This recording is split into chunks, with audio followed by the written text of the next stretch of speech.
Hi everyone. இன்னைக்கு நம்ம இந்த ப்ரோக்ராமில் ஒரு சிறந்த ஒரு அச்சீவரை நம்ம மீட் பண்ணுறோம். அவங்க டிஎன்பிஎஸ்சி குரூப் 1 தேர்வில் வெற்றி பெற்று இப்போ டிஎஸ்பி பணி ஒதுக்கப்பட்டிருக்கு அவங்களுக்கு. இந்த டிஎஸ்பி ஆகிறதுக்கு முன்னாடி இவங்க ஏற்கனவே தமிழ்நாடு அரசாங்கத்தில் ஒர்க் பண்ணிட்டு இருக்காங்க.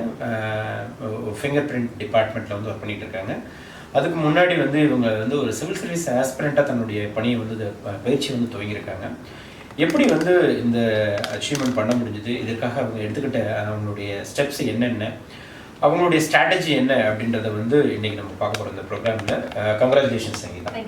Yeah, so when did you start your preparation? So how was your journey? How do you feel about this achievement? என்னோட ப்ரிப்பரேஷன் நான் 2014 எண்டில் ஸ்டார்ட் பண்ணேன். After college days civil service தான் எய்ம்னு சொல்லிட்டு ஸ்டார்ட் பண்ணேன். தென் நான் ஒரு 4 attempts யூபிஎஸ்சியில் கொடுத்துருக்கேன். என்னோட செகண்ட் அட்டெம்ப்ட்ல யூபிஎஸ்சி இன்டர்வியூ ரீச் பண்ணேன். பட் ஆஃப்டர் இன்டர்வியூ எனக்கு 12 மார்க்ஸில் பத்தல, சர்வீஸ் வரல. ஸோ எகெயின் நான் அடுத்த அட்டம் கொடுக்கும்போது எனக்கு ப்ரிலிம்ஸ் கிளியர் ஆகலை. அப்போ நான் ஆக்சுவலி பேங்க்கில் ஒர்க் பண்ணிட்டு இருந்தேன். ஒரு அக்ரிகல்ச்சர் ஆஃபீஸராக ஸ்டேட் பேங்க் ஆஃப் இந்தியாவில் ஒர்க் பண்ணிட்டு இருந்தேன். ஒர்க் பண்ணிட்டே படிக்கிறத கன்டினியூ பண்ண முடியல அப்படிங்கிறதுனால ஒர்க்கு ரிசைன் பண்ணிட்டு அடுத்த அட்டம் கொடுத்தேன். பட் அடுத்த அட்டம் எனக்கு ப்ரிலிம்ஸ் கிளியர் ஆகலை.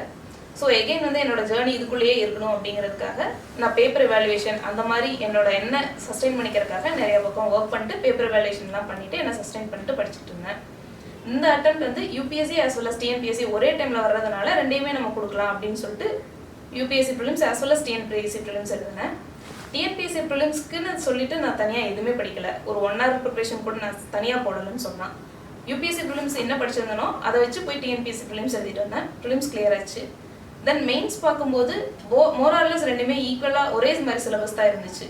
ஸோ டிஎன்பிஎஸ்சி ப்ரிலிம்ஸில் மெயின் சிலபஸ் எடுத்துகிட்டு என்னென்னலாம் புதுசாக இருக்கோ அது எல்லாத்துக்குமே ஒரு 2 pages நோட்ஸ் க்ரியேட் பண்ணிட்டேன்.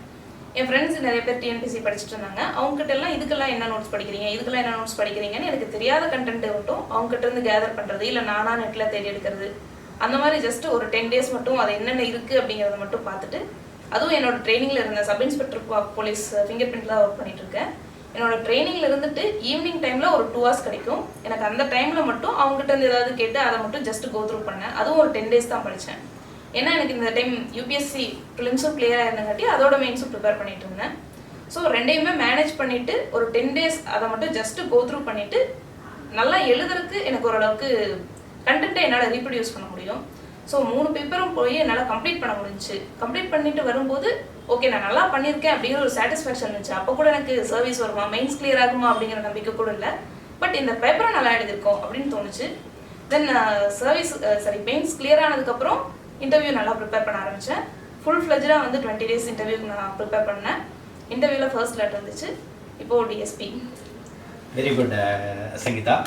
ஆக்சுவலாக நீங்கள் ஒரு பெரிய ஒரு ஜேர்னியை கிராஸ் பண்ணி நீங்கள் அச்சீவ் பண்ணியிருக்கீங்க. இதில் ஒரு முக்கியமான விஷயம், யூபிஎஸ்சிக்கு படித்த அந்த அனுபவம் உங்களை இன்றைக்கி டிஎன்பிஎஸ்சி குரூப் 1 ஒரு டிஎஸ்பியை உருவாக்கியிருக்கு. ஸோ இப்போ படிச்சுக்கிட்டு இருக்கக்கூடிய இந்த மாணவர்களுக்கு எந்த தேர்வுக்கு அவங்க முயற்சி செய்தால் அவங்க இந்த மாதிரியான குரூப் 1 எக்ஸாமினேஷனில் ஈஸியாக வெற்றி பெற முடியும்? காரணம் நிறைய பேர் என்ன நினச்சிக்கிறாங்கன்னா, நான் டிஎன்பிஎஸ்சி குரூப் 2 படிக்கிறேன், குரூப் 1 படிக்கிறேன் ரெஸ்ட்ரிக்ட் பண்ணிக்கிறாங்க. ஆனால் நீங்கள் யூபிஎஸ்சிக்கு மட்டும்தான் படிச்சிருக்கீங்க. 1 மணி நேரம் கூட நான் டிஎன்பிஎஸ்சிக்கு தனியாக படிக்கல, ஆனால் இங்கே நான் பண்ண இந்த உழைப்பு எனக்கு டிஎன்பிஎஸ்சியில் எனக்கு வெற்றி தந்துருக்குன்னு சொல்லியிருக்கீங்க. ஸோ உங்களுடைய அந்த அட்வைஸ் என்னவாக இருக்கும்? எல்லாருமே பெரிய விஷயத்துக்கு எய்ம் பண்ணுங்க. டிஎன்பிஎஸ்சி குரூப் 1 குரூப் 2 அந்த மாதிரி லெவலில் ஆரம்பிக்காதீங்க, குரூப் 1 ஆரம்பிங்க. அப்படி குரூப் 1 நினைக்கிறீங்கன்னா யூபிஎஸ்சிக்கே ஆரம்பிங்க. நீங்கள் ரெண்டுக்கும் போடக்கூடிய ப்ரிப்ரேஷன் மோரார்லெஸ் சேம் தான். இப்போ நான் என்சிஆர்டிஸ் தான் படித்தேன், அதை சமச்சீர் கல்வி புக்ஸ் படிக்கலை. ஸோ இதை வச்சு தான் நீங்கள் இதை எழுத போகிறீங்க. ஸோ அதில் பெரிய டிஃப்ரென்ஸ் உங்களுக்கு இருக்க போகிறதில்ல. எந்த இடத்துல சேஞ்சஸ் வேணும் அப்படின்னா TNPSC mains and UPSC mains ரெண்டுக்கும் வேறு வேறு ப்ரிப்பேர் பண்ணணும். கொஞ்சம் ப்ரிப்ரேஷன் ஸ்டைல் மாற்றணும், உங்களோட ரைட்டிங் ஸ்டைல் மாற்றணும். உங்களோட ரைட்டிங் ஸ்டைல் மேபி டிஎன்பிஎஸ்சிக்கு சூட் ஆகலாம், இல்லை சில பேருக்கு சூட் ஆகாமல் இருக்கலாம். அது மட்டும் என்னன்னு தெரிஞ்சுட்டு உங்கள் ரைட்டிங் ஸ்டைலை மாற்றணும். அண்ட் டிஎன்பிஎஸ்சி சிலபஸில் யூபிஎஸ்சிக்கு படிக்காத சில திங்ஸ் இருக்கும், அந்த பார்ட்டை மட்டும் நீங்கள் தனியாக உங்களோட சோர்ஸஸ் எடுத்து படிக்கணும். ஸோ இது ரெண்டுக்குமே மோரார்லெஸ் சேம் ப்ரிப்ரேஷன் தான். இப்போ டிஎன்பிஎஸ்சிலேருந்து யூபிஎஸ்சி போகிறீங்க அப்படின்னு நினைக்கிறீங்கன்னா நீங்கள் புதுசாக ஆப்ஷனல் படிப்பீங்க, அது போக கொஞ்சம் எத்திக்ஸ் இந்த மாதிரி பேப்பர்ஸை எக்ஸ்ட்ரா படிப்பீங்க. ஸோ ரெண்டுமே நல்ல ஜாப், ரெண்டுமே நல்ல ப்ரொஃபைல், ரெண்டுக்குமே பெரிய சேஞ்சஸ் இல்லை. நீங்கள் ரெண்டையுமே அட் சேம் டைமில் ட்ரை பண்ணலாம். அந்த எந்த இடத்துல எங்கே கிளிக் ஆகுதோ அந்த இடத்துல உங்களுக்கு அந்த டைமுக்கு தகுந்த மாதிரி ஸ்ட்ராட்டஜிஸ் சேஞ்ச் பண்ணி பண்ணலாம். இதுதான் எனக்கு என்னோட அட்வைஸாக இருக்கும். நேர்முக தேர்வு பொறுத்தளவில் டிஎன்பிஎஸ்சி குரூப் 1 நேர்முக தேர்வு அட்டன் பண்ணியிருக்கீங்க, யூபிஎஸ்சியோடைய நேர்முக தேர்வையும் நீங்கள் அட்டன் பண்ணியிருக்கீங்க. இந்த இரண்டுலையுமே உங்களுடைய அனுபவம் எப்படி இருந்தது? இந்த இரண்டுக்கும் ஏதாவது வேறுபாடு பார்க்குறீங்களா, இல்லை இரண்டுக்கும் வந்து ஒற்றுமைன்னு நினைக்கிறீங்களா? ஸோ அதை பற்றி உங்களுடைய அனுபவத்தை ஷேர் பண்ணுங்க. என்னோட டிஎன்பிஎஸ்சி நேர்முக தேர்வு ஒரு 25 மினிட்ஸ் நடந்துச்சு. யூபிஎஸ்சி நேர்முக தேர்வு ஒரு 30 to 35 மினிட்ஸ் நடந்திருக்கும். டிஎன்பிஎஸ்சியில் பொறுத்த வரைக்கும் என்னோட ஜாப் ப்ரொஃபைல்லேருந்து ஆரம்பித்தாங்க. அப்படியே அழகாக அந்த கோர்வையை எடுத்துகிட்டு போனாங்க. ஜாப் ப்ரொஃபைலில் முடிச்சுட்டு தென் அக்ரிகல்ச்சர் பேக்ரவுண்டு, அக்ரிகல்ச்சர் எடுத்துகிட்டு போனாங்க. இதை தாண்டி எனக்கு வந்து என்னோட விரையில ஏரியாவில் எதுவுமே அதிகமாக கேட்கல. என்னோட பயோடேட்டாஸ் வந்து அங்கே ஹாபீஸ் அந்த மாதிரிலாம் இல்லாதனால அதை பற்றியெல்லாம் எதுவுமே போகலை. என்னோட அக்ரி அண்ட் என்னோட ஜாப் இதை பற்றி ஃபுல் டீட்டெயிலுமே கேட்டாங்க. சில ஃபேக்சுவல் கொஷின்ஸ் இருந்துச்சு, சில ஒப்பீனியன் பேஸ்டு கொஷின்ஸ் இருந்துச்சு. என்னோட பர்சனாலிட்டியை டெஸ்ட் பண்ணுற மாதிரி, என்னோட சைக்காலஜி அசஸ் பண்ணுற மாதிரி நிறைய கொஷின்ஸ் டிஎன்பிஎஸ்சிலையும் கேட்டாங்க. தென் ஃபைனலாக வரும்போது சேர்மன் வந்து நீங்கள் எல்லா சர்வீஸ்க்கும் எலிஜிபிளா அப்படின்னு சிரிச்சிட்டே கேட்டார். அதெல்லாம் வந்து ரொம்ப கான்ஃபிடென்ட்டாக இருந்துச்சு, நம்ம சர்வீஸ் வாங்கிடுவோம் அப்படின்ட்டு. யூபிஎஸ்சி இன்டர்வியூ பார்த்தீங்கன்னா அதில் வந்து என்னோட ஆப்ஷனல் அண்ட் என்னோட மற்ற ஏரியாஸ் அண்ட் ஜென்ரலாக இன்டர்நேஷனல் ரிலேஷன்ஸ் இதை பற்றி எல்லாமே அதிகமாக கொஷின்ஸ் கேட்டாங்க. என்னோட அக்ரியை பற்றியோ இல்லை என்னோட ஜாப் ப்ரொஃபைலை பற்றியோ அதில் கொஷின்ஸ் இல்லை. அண்ட் ரெண்டுக்கும் பெரிய டிஃப்ரென்ஸ் என்னென்னு பார்த்தீங்கன்னா, இங்கே நீங்கள் டிஎன்பிஎஸ்சியில் பண்ணும்போது பைலிங்குவலாக பேசலாம், உங்களோட வியூஸை ஈஸியாக எக்ஸ்ப்ரெஸ் பண்ண முடியும். அங்கே பேசும்போது நீங்கள் இங்கிலீஷில் பேசுவீங்க, அந்த ஃப்ளூயன்சி நம்ம வந்து டெவலப் பண்ணிக்கணும். இதுதான் நான் ஃபேஸ் பண்ண ரெண்டு டிஃப்ரென்ஸ் ஃபீல் பண்ணுறேன். Very good Sangeetha. இந்த மெயின்ஸ் எக்ஸாமினேஷனில் யூபிஎஸ்சி அண்ட் டிஎன்பிஎஸ்சி ரெண்டுக்குமே எந்த அளவுக்கு இந்த ரைட்டிங் ப்ராக்டிஸ் ரொம்ப முக்கியம் நினைக்கிறீங்க? டெஸ்ட் பேட்சோடைய அவசியம் என்னன்னு நினைக்கிறீங்க? நிறைய பேர் வந்து படிச்சுட்டே இருக்காங்க, ஆனால் எழுதி பழகிறதில்ல. நீங்கள் வந்து you are expert in answer writing, ஏன்னா ப்ரெசன்டேஷன் தான் வெரி இம்பார்ட்டன்ட். அதுதான் அவங்க வந்து எவாலுவேட் பண்ண போகிறவங்களுக்கு தெரிய போகுது ஹூ யூ ஆர் அப்படின்றது. ஸோ அதுக்கு வந்து என்ன மாதிரியான மெத்தடாலஜியை ஸ்டூடெண்ட் வந்து அடாப்ட் பண்ணணும்? ப்ரிப்பரேஷன் காலகட்டத்தில் ஆரம்பத்திலிருந்தே எந்த அளவுக்கு உங்களுக்கு வந்து டெஸ்ட் பேட்ச் வந்து Kingmakers IAS Academy test batch உதவியாக இருக்குது? Kingmakers IAS Academy test batch எந்த அளவுக்கு யூனிக்காக இருக்குது ஃப்ரம் அதர்ஸ்? இல்லை டெஸ்ட் பேட்சோட அவசியம் என்ன? அதை பற்றி நம்ம என்ன கண்டென்ட் படித்தாலும் அதை வந்து பேப்பரில் ரீப்ரொடியூஸ் பண்ணணும், அதுதான் மேட்டர். இப்போ இன்டர்வியூவில் பார்த்தீங்கன்னாலும் உங்களுக்கு நிறைய தெரிஞ்சிருக்கலாம், அதை அங்கே கொஸ்டின் கேட்கும்போது நீங்கள் ரீப்ரொடியூஸ் பண்ணணும், உங்களுக்கு அது பேச வரணும். ரெண்டுமே வேறு வேறு பர்சனாலிட்டி, இங்கே எழுத வரணும், இங்கே பேச வரணும். ரெண்டுக்குமே நீங்கள் படித்தா மட்டும் போதாது, ப்ராக்டிஸ் பண்ணணும். ஸோ டெஸ்ட் பேட்ச் அப்படிங்கிறது உங்களை ரெடி பண்ணுது. நீங்கள் அந்த கொஸ்டினை எப்படி அப்ரோச் பண்ணுறீங்க, இது தப்பாக அப்ரோச் பண்ணீங்கன்னா வேறு மாதிரி அப்ரோச் பண்ணணும் அப்படின்னு சொல்கிறது டெஸ்ட் பேட்ச் தான். ரொம்ப ரொம்ப அவசியம் test batch. Test batch as well as daily answer writing practice நீங்களே எழுதி பாருங்கள், அதுவும் ரொம்ப அவசியம். இப்போ கிங்மேக்கர்ஸ் ஐஏஎஸ் அகாடமியில் நான் இந்த வருஷம் டெஸ்ட் பேட்ச் எழுதினேன், எஸ்டிஐயில் இருந்தேன், அங்கே வந்து டெஸ்ட் பேட்சஸ் எழுதினேன். இவங்களோட டெஸ்ட் கரெக்ஷனில் வந்து ஒரு கொஸ்டின் தப்பாக எழுதியிருக்கோம் அப்படின்னா அது பக்கத்தில் இது இப்படி எழுதியிருக்கலாம், இந்த பாயிண்ட்ஸ் எல்லாம் எழுதியிருக்கலாம், இந்த பாயிண்ட்டை நீங்கள் வந்து எக்ஸ்ட்ரா ஆட் பண்ணியிருக்கீங்க அப்படிங்கிறது தெளிவாக எழுதியிருந்தாங்க. ஸோ இந்த மாதிரி எழுதும்போது எஸ்ஐ கரெக்ஷனும் ரொம்ப நல்லா இருந்துச்சு. உங்களோட வியூ நல்லா இருக்குது, உங்கள் ஃப்ளோவில் இந்த இடத்துல மிஸ் ஆகுது, இந்த மாதிரியெல்லாம் பாருங்கள், இந்த ஆர்டிகல்ஸ் எல்லாம் பார்க்கும்போது உங்களுக்கு நல்லா இம்ப்ரூவ் ஆகும் அப்படின்னு எஸ்ஐ கரெக்ஷனுக்கு சில ஆர்டிகல்ஸ் எல்லாம் ரெஃபர் பண்ணியிருந்தாங்க. ஸோ அந்த மாதிரி திங்ஸ் எல்லாம் பார்க்கும்போது ரொம்ப ஹெல்ப் பண்ணுச்சு. அந்த டெஸ்ட் பேட்ச் முடியும் போது அந்த இன்புட்டை எடுத்துக்கிட்டு அதில் ஒர்க் பண்ணணும். இது போக டெஸ்ட் பேட்சை மட்டும் நம்பி இல்லாமல் நீங்களும் டெய்லி ஆன்சர் எழுதுங்க, அதை வந்து உங்கள் மென்டார்கிட்ட காமிங்க, அதில் கரெக்ஷன் வாங்குங்க. ஸோ டெஸ்ட் பேட்ச் அல்லது ரைட்டிங் ப்ராக்டிஸ் அப்படிங்கிறது ரொம்ப ரொம்ப ரொம்ப அவசியம். அது இல்லாமல் நீங்கள் வந்து அந்த அளவுக்கு ஸ்கோர் பண்ண முடியாது. கண்டிப்பாக நீங்கள் எழுதி பார்த்தீங்கன்னா உங்கள் ஸ்கோர் இன்னும் இம்ப்ரூவ் ஆகும். விடாமுயற்சி, தன்னம்பிக்கை, தைரியம் இதெல்லாம் வந்து ஒரு முக்கியமான ஒரு குவாலிட்டிஸ் இந்த எக்ஸாம் ஜெயிக்கிறதுக்கு. இது எல்லாத்தையும் தாண்டி நான் நினைக்கிறது என்னென்னா பொறுமை. That is very important. இந்த தேர்வில் எப்படி வந்து உங்களுடைய அந்த டெம்போவை மெயின்டைன் பண்ணிகிட்டே இருந்தீங்க? ஒரு 3 years 4 years ஜேர்னின்றது ஒரு பெரிய ஒரு ஜேர்னி. எப்படிலாம் வந்து உங்களை நீங்கள் உற்சாகப்படுத்திக்கிட்டீங்க? எப்படி உங்கள் தன்னம்பிக்கையை வந்து வளர்த்துக்கணும்? நிறைய ஸ்டூடெண்ட்ஸு ஒரு சில ஃபெயிலியர்ஸ் பார்க்குறப்ப சில மாணவர்கள் வந்து தோண்டு போயிடுறாங்க, நமக்கு செட் ஆகாதோ அப்படின்னு நினைக்கிறாங்க. அப்படிப்பட்ட மாணவர்களுக்கு, ஏன்னா இங்கே நிறைய மாணவர்கள் வந்து கிராமப்புறத்துலேருந்து வந்து படிக்கக்கூடிய மாணவர்கள் இருக்காங்க, இவங்களுக்கு எல்லாம் நீங்கள் என்ன ஆலோசனை சொல்ல விரும்புகிறீங்க? எல்லாரும் ஒரு ட்ரீம் இதுதான் முடிவு பண்ணிட்டோம்னா அதை எப்படியாவது அடைஞ்சிடணும், அதுதான் நம்ம கோலாக இருக்கணும். அதுக்கு நடுவில் நிறைய செட்பேக்ஸ் வரும், நிறைய ஃபெயிலியர்ஸ் வரும். நானும் நிறைய ப்ரிலிம்ஸ் ஃபெயிலியர்ஸ் பார்த்துருக்கேன், மெயின்ஸ் ஃபெயிலியர் பார்த்துருக்கேன், இன்டர்வியூ ஃபெயிலியர் பார்த்துருக்கேன். ஸோ எல்லா ஸ்டேஜ்லேயும் ஃபெயிலியர்ஸ் உங்களுக்கு வரலாம். பட் என்ன நடந்தாலும் நம்ம ட்ரீம் அதை அச்சீவ் பண்ணிட்டோம் அப்படின்னா இந்த ஃபெயிலியர்ஸ் எல்லாம் எதுவுமே இல்லை. இந்த ஃபெயிலியர்ஸ் இல்லை அப்படின்னா நாளைக்கு சொல்கிறதுக்கு உங்களுக்கு கடந்து வந்த பாதையே இருக்காது. இதெல்லாம் சொல்லும்போது தான் நீங்கள் இன்ஸ்பிரேஷனாக இருப்பீங்க. So failure is part of inspiration. அடுத்து உங்களை இன்ஸ்பயர் பண்ணுறீங்கன்னு நினச்சிக்கோங்க. உங்களுக்கு ஃபெயிலியர் வரும்போது உங்களோட ஹாபி ஏதாவது இருக்கும், உங்களுக்கு பிடிச்ச விஷயம் ஏதாவது இருக்கும், அந்த விஷயத்த பண்ணும்போது உங்கள் மைண்ட் டைவர்ட் ஆகும், உங்களை மோட்டிவேட் பண்ணும். தென் எல்லாருக்குமே ஒரு பார்ட் ஆஃப் மோட்டிவேஷன் இருக்கும். அவங்களுக்கு இதுதான் மோட்டிவேஷன், இதை பார்த்தா மோட்டிவேட் ஆகுது அப்படின்ட்டு அந்த விஷயத்தை திரும்ப திரும்ப பண்ணுங்க. ரொம்ப இம்பார்ட்டண்ட், ஒரு நல்ல மோட்டிவேட்டடான ஃப்ரெண்ட் சர்க்கிள் வச்சுக்கோங்க. உங்கள் ஃப்ரெண்ட்ஸோட இன்ஃப்ளூயன்ஸ் உங்கள் மேலே ரொம்ப அதிகமாக இருக்கும். ஸோ மோட்டிவேட்டடான பர்சன்ஸ் உங்களை சுற்றி மென்டராக இருக்கலாம், ஃப்ரெண்டாக இருக்கலாம், டீச்சராக இருக்கலாம், யாராக வேணாலும் இருக்கலாம். அது உங்கள் ஸ்கூல் டீச்சராக கூட இருக்கலாம். பட் உங்களை மோட்டிவேட் பண்ணிகிட்டே இருக்கிற மாதிரி சர்க்கிள் உங்கள் கூட இருந்தால் கண்டிப்பாக உங்களால் அச்சீவ் பண்ண முடியும். இது என்னோட advice. Very good, very good Sangeetha. இந்த தமிழ் வழியில் வந்து நிறைய மாணவர்கள் வந்து நீங்கள் வந்து தேர்வு எழுதுறாங்க, ஆங்கில வழியில் தேர்வு எழுதுறாங்க. நிறைய மாணவர்கள் நீங்கள் தமிழ் வழியில் எழுதி பாஸ் பண்ணவங்களையும் பார்த்துருப்பீங்க. இந்த இன்ஃபர்மேஷன் நீங்கள் கொடுக்க போகிறது வந்து கிராமப்புற மாணவர்கள் ரொம்ப யூஸ்ஃபுல்லாக இருக்கும். யூபிஎஸ்சி தேர்வில் வெற்றி பெற்றவங்களும் பார்த்துருப்பீங்க, டிஎன்பிஎஸ்சி குரூப் 1 தேர்வில் வெற்றி பெற்றவங்களும் பார்த்துருப்பீங்க. ஸோ இன்றைக்கி அவைலபிள் மெட்டீரியல்ஸ் எப்படி இருக்குது? இந்த தமிழ் வழியில் படிக்கக்கூடிய மாணவர்கள் வந்து சம் இன்ஃபீரியாரிட்டி காம்ப்ளெக்ஸஸ் நேரம் வந்து ஃபீல் பண்ணுறாங்க. ஐயோ எனக்கு மெட்டீரியல்ஸ் கிடைக்கல, எனக்கு சரியான ஒரு கோச்சிங் இல்லை அப்படின்ட்டு. ஆனால் உங்களுடைய நண்பர்கள் நிறைய பேர் பாஸ் பண்ணியிருக்காங்க. ஸோ அந்த மாதிரி தமிழ் வழியில் படிக்கக்கூடிய மாணவர்களுக்கு உங்களுடைய ஆலோசனை? இப்போ வந்து தமிழ் வழியில் படிக்கக்கூடிய மாணவர்களுக்கு நிறைய மெட்டீரியல்ஸ் கிடைக்குது. மெட்டீரியல்ஸ் எல்லாமே ஈஸியாக அவைலபிள் ஆயிடுச்சு. முன்னாடி கொஞ்சம் டைம் முன்னாடி பார்த்தீங்கன்னா அந்த மெட்டீரியல்ஸ் கிடைக்கிறதுக்கு ரொம்ப கஷ்டப்பட்டாங்க. பட் இப்போ பார்த்தீங்கன்னா நிறைய பேர் அதில் படித்த சக்ஸஸ் ஆனவங்க இருக்காங்க. அவங்ககிட்ட உங்களுக்கு கைடன்ஸ் ஈஸியாக கிடைக்கும். ஸோ தமிழ் இங்கிலீஷ் அப்படிங்கிறது ஒரு லாங்குவேஜ் தான். அது வந்து நம்ம நாலேஜை வந்து சொல்ல போகிறது இல்லைங்க. உங்களுக்கு அதில் மெட்டீரியல் கிடைக்குது, உங்களுக்கு கைடன்ஸ் இருக்குது அப்படிங்கும்போது நீங்கள் எந்த லாங்குவேஜில் வேணாலும் எழுதலாம். அது வந்து கண்டிப்பாக ஒரு பெரிய பிரச்சனையாக இருக்காது, தடங்களாக இருக்கவங்க இருக்காது. கடைசியாக என்ன கேட்குறோம்னா, எல்லாருமே கேட்குறது, மேடம் நீங்கள் என்ன புக்கு படிச்சிங்க? அதான் எல்லாரும் கேட்குறது. எத்தனை மணி நேரம் படிச்சிங்க? அதான் ரெண்டாவது கேள்வி. ஸோ என்னென்ன ஸ்டடி மெட்டீரியல்ஸ் நீங்கள் படிச்சிங்க ஒரு குயிக்காக சொன்னீங்க அப்படின்னா ஆல்மோஸ்ட் எல்லாருக்கும் தெரிஞ்சிருந்தா கூட நீங்கள் எதெல்லாம் என்னென்ன சப்ஜெக்ட் ரெஃபர் பண்ணீங்க அதை பற்றி கொஞ்சம் எக்ஸ்பிளைன் பண்ணுங்க. எவ்வளோ நேரம் படிச்சிங்க? நான் வந்து மோஸ்ட்லி எவ்வளோ டைம் டெய்லி வந்து இவ்வளோ டைம் நான் வச்சு படித்ததில்ல. இந்த டாப்பிக்கை இன்றைக்குள்ள கம்ப்ளீட் பண்ணணும் அப்படிங்கிறது தான் என் பிளானராக இருக்கும். 1 வீக்குக்கு பிளான் போட்டுக்கோங்க. இந்த சப்ஜெக்டை இந்த 1 வீக்கில் இவ்வளோ இந்த சப்ஜெக்டில் இவ்வளோ முடிக்க போகிறோம் அப்படின்ட்டு. அதில் பெர் டேவும் வந்து இவ்வளோ சாப்டர்ஸ் அல்லது இவ்வளோ புக்ஸ் முடிக்க போகிறோம் அப்படிங்கிறத பிளான் பண்ணிப்பேன். அந்த மாதிரி தான் படித்தேன். இவ்வளோ டைம் உட்காந்து படிக்கணும் அப்படின்னு சொல்லிட்டு இவ்வளோ டைம் ஒதுக்கி வச்சதில்லை இது வரைக்கும். அந்த டைம் அந்த சப்ஜெக்டை படித்து முடிக்க எவ்வளோ டைம் ஆனாலும் அன்றைக்கி படிச்சு தான் தூங்குவேன். அந்த மாதிரி தான் பிளான் பண்ணியிருந்தேன்.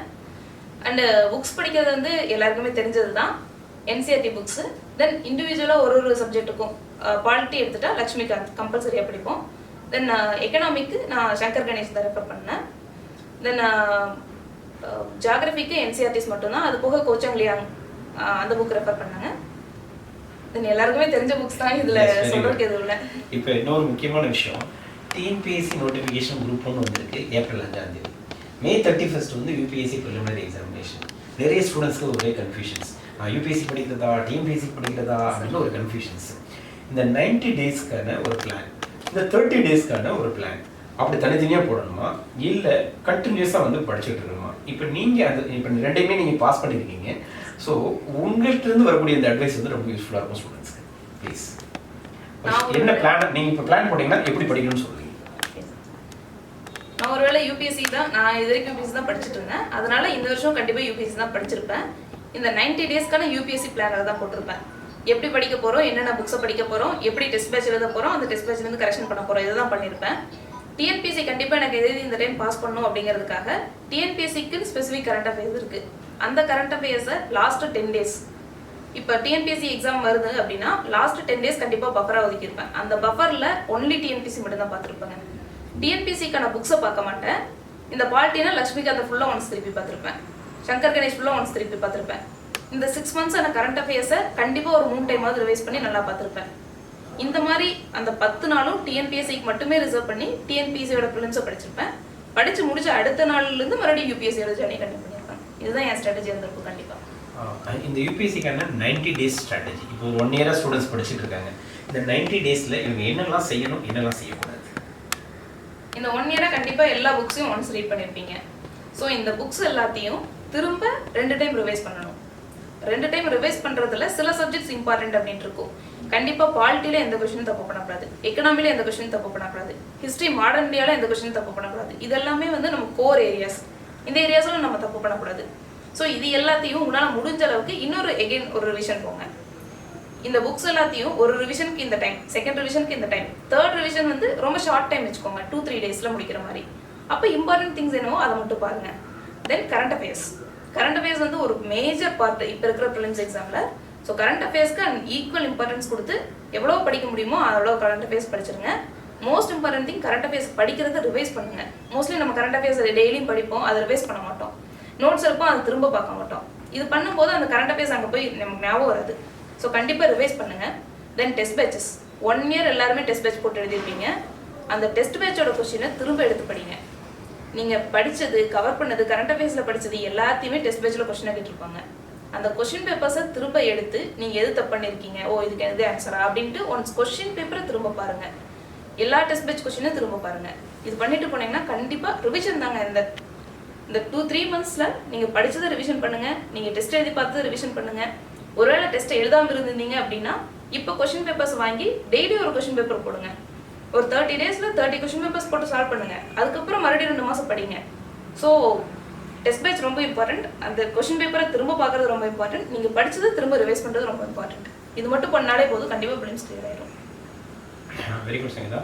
டைம் மேனேஜ்மெண்ட், எக்ஸாம் ஹாலில் வந்து time management is very very important thing. CSAT as well as GS UPSC பொறுத்தவரையில் சிசாட்டில் எத்தனை கொஷின்ஸ் மேக்ஸிமம் நீங்கள் ட்ரை பண்ணுவீங்க, அதே போல் ஜிஎஸ்ல எவ்வளோ கொஷின் ட்ரை பண்ணுவீங்க, டைம் வந்து எவ்வளோ நேரம் வந்து நீங்கள் வந்து எடுத்துப்பீங்க? ஆக்சுவலாக நார்மலாக வந்து கொஷினை ரீட் பண்ணுறதுக்கு போதுமான அளவு டைம் இருக்குமா? அதில் வந்து எப்படி மேனேஜ் பண்ணணும்னு நீங்கள் கொஞ்சம் சொன்னீங்கன்னா நல்லாயிருக்கும். ஜிஎஸை பொறுத்த வரைக்கும் என்னோட ideal number of questions 85 to 90. இந்த 85 to 90 நான் எப்படி அரைவ் பண்ணேன் அப்படின்னா டெஸ்ட் பேச்சஸ் மூலிமா. நான் சில டெஸ்ட் பேச்சஸில் 70 கொஸ்டின் போட்டு ட்ரை பண்ணி பார்த்துருக்கேன். அப்போ எனக்கு மார்க் ரொம்ப கம்மியாக வரும், ஏன்னா எனக்கு அக்யூரசி கம்மியாக இருக்கும். ஸோ 90க்கு மேலே போட்டு ட்ரை பண்ணி பார்த்துருக்கேன், அப்பயும் நிறைய தப்பாயிரும், நெகட்டிவ் மார்க்கிங்ஸில் போயிடும். ஸோ இந்த மாதிரி எது போட்டால் எனக்கு ரொம்ப கரெக்டாக வருது அப்படிங்கிறது 85 to 90 அப்படிங்கிறது நிறைய டெஸ்ட் பேச்சஸ் எழுதி பார்த்து தான் நான் இதை இந்த லெவல் நம்ம ஃபிக்ஸ் பண்ணிட்டேங்க. எல்லா எக்ஸாம்ஸ்லையும் மோஸ்ட்லி 85 to 90 கொஸ்டின்ஸ் தான் எனக்கு தெரியும். அவ்வளோதான் தெரியும், அவ்வளோதான் அட்டன் பண்ணுற மாதிரி இருக்கும். படிப்பேன். எனக்கு எந்தெந்த கொஸ்டின்ஸ் ஷுவர் ஷார்ட்டாக தெரியுதோ அதை அப்பயே மார்க் பண்ணிடுவேன். செகண்ட் ரவுண்டில் எந்தெந்த கொஸ்டின்ஸ் 50-50 இது பாதி தெரியுது, 2 ஆன்சர் எலிமினேட் பண்ணிடுவோம், இன்னும் 2 மட்டும் இருக்கும். ஸோ அந்த 50-50 இருக்கிறது எல்லாத்தையும் கன்ஃபார்மாக நமக்கு அது ஆன்சர் தெரியும் கொஞ்சம் யோசிச்சா, அது எல்லாத்தையுமே செகண்ட் ரவுண்டில் போடுவாங்க. தென் சில கொஸ்டின்ஸ்க்கு வந்து 75%, அதாவது ஒரு ஆப்ஷன் மட்டும் வராது எலிமினேட் பண்ணியிருப்போம், மிச்சம் 3 ஆப்ஷனில் எது வருதுன்னு தெரியாது. ஸோ அந்த கொஸ்டின்ஸ் எல்லாம் எப்படி அட்டன் பண்ணுறது அப்படின்னா, ஒருவேளை அது வந்து ஒரு திங்க் பண்ணுற மாதிரி கொஸ்டின் அப்படின்னா யூ கேன் ட்ரை. அப்போ எப்போ ட்ரை பண்ணணும் அப்படின்னா, உங்களுக்கு வந்து உங்களோட அடிக்குவேட் நம்பர் ஆஃப் கொஸ்டின்ஸ் வரலை அப்படிங்கும்போது, ஒருவேளை நீங்கள் 85 அட்டன் பண்ணிட்டீங்க, நான் போய் அந்த கொஸ்டின்ஸ் எல்லாம் ட்ரை பண்ணலாமா அப்படின்னா என்ன கேட்டால் நான் பண்ண மாட்டேன். ஒருவேளை நான் 70 கொஸ்டின்ஸ் தான் இருக்கேன், நான் அந்த மாதிரி கொஸ்டின்ஸ் எல்லாம் போய் தான் ஆகணும் அப்படிங்கிற சுச்சுவேஷனில் அந்த மாதிரி கொஸ்டின்ஸையும் ட்ரை பண்ணுவேன். அதுலேயே ஃபேக்டாக இருக்குது, 3-4 ஆப்ஷனுமே ஃபேக்டாக இருக்குது, எனக்கு ஒரு ஆப்ஷன் எலிமினேட் பண்ணிட்டேன், மற்ற 3மே ஃபேக்டாக இருக்குது அப்படின்னா கண்டிப்பாக அந்த கொஸ்டின் தரக்கூடாது, ஏன்னா கண்டிப்பாக ப்ராபபிலிட்டின்னு நமக்கு வராது. சில கொஸ்டின்ஸ் நமக்கு சுத்தமாகவே ஐடியா இருக்காது, அதெல்லாம் கையை வைக்கக்கூடாது, எந்த கெஸ்ஸு அந்த கட் ஃபீலிங் அதெல்லாம் போடவே கூடாது, சுத்தமாகவே தெரில அப்படின்னா விட்டுறணும். ஸோ இந்த மாதிரி தான் நான் அப்ரோச் பண்ண பேப்பரை. சிசெட்டில் வந்து நான் மோஸ்ட்லி ஒரு 40 கொஸ்டின்ஸ் தான் போடுவாங்க, ஏன்னா நமக்கு வந்து கட் ஆஃப் 66 தான். நான் வந்து ரொம்ப ஸ்ட்ரெஸ் ஆகிட்டு அதில் வந்து பயங்கரமாக மார்க் வாங்கி வச்சுக்கிறோம் அப்படின்னு நான் திங்க் பண்ணதில்லை. சம்ஸ் மட்டும்தான் போடுவேன். இங்கிலீஷ் வந்து மோஸ்ட்லி தொட மாட்டேன். எனக்கு தெரிஞ்ச சம்ஸ் எல்லாம் ஃபஸ்ட்டு போட்டு முடிச்சிடுவேன். போட்டு முடிச்சதுக்கப்புறம் எப்படி 1.25 மணி நேரத்தில் இது வரைக்கும் போட்டிருக்கேன். அதுக்கு மேலே எக்ஸீட் ஆகாது. சம் பார்த்தீங்கன்னா ஒரு 30 கொஸ்டின்ஸ் 35 கொஸ்டின்ஸ் வந்துடும். அதுக்கப்புறம் எல்லா இங்கிலீஷ் கொஸ்டினையும் படிப்பேன். படிச்சுட்டு அதில் இங்கிலீஷ் கொஸ்டினில் வந்து சிலதுக்கு இதுதான் ஷுர் ஷார்ட்டாக ஆன்சர் நமக்கு தெரியும், அந்த மாதிரி கொஸ்டின் மட்டும் போடுவேன். மற்றதுக்கெல்லாம் வந்து கொஞ்சம் டவுட் இருக்கும், இதுவாக இருக்கலாம் அப்படின்ட்டு, அதெல்லாம் தொடவே மாட்டேன். மேக்ஸிமம் நான் போடுற இங்கிலீஷ் கொஸ்டினே 4 or 5 தான் இருக்கும். பட் எல்லா இங்கிலீஷ் கொஸ்டினுமே படிச்சிருப்பேன். படிச்சுட்டு ஆன்சர் மட்டும் மார்க் பண்ணி வச்சுக்குவேன், பட் போட மாட்டேன். ஷியோராக இது மட்டும் தான் வரும் அப்படிங்கிறது மட்டும் தான் போடுவேன். இது வரைக்கும் ஐடியலாக ஒரு 40 கொஸ்டின்ஸ் தான் அட்டன் பண்ணுவாங்க. கன்ஃபார்மாக சேவ் ஜோனில் கிளியர் பண்ணிடுவோம் அப்படின்னு தெரிஞ்சால் அதுக்கு மேலே பேப்பரில் கையே வைக்க மாட்டேன், சும்மா உட்காந்துக்குவேன். இதுதான் என்னோட strategy. Very good. BSc agriculture படித்து முடிச்சுட்டு ஆந்த்ரோபாலஜி சப்ஜெக்ட் நீங்கள் ஆப்ஷன் எடுத்துருக்கீங்க யூபிஎஸ்சி.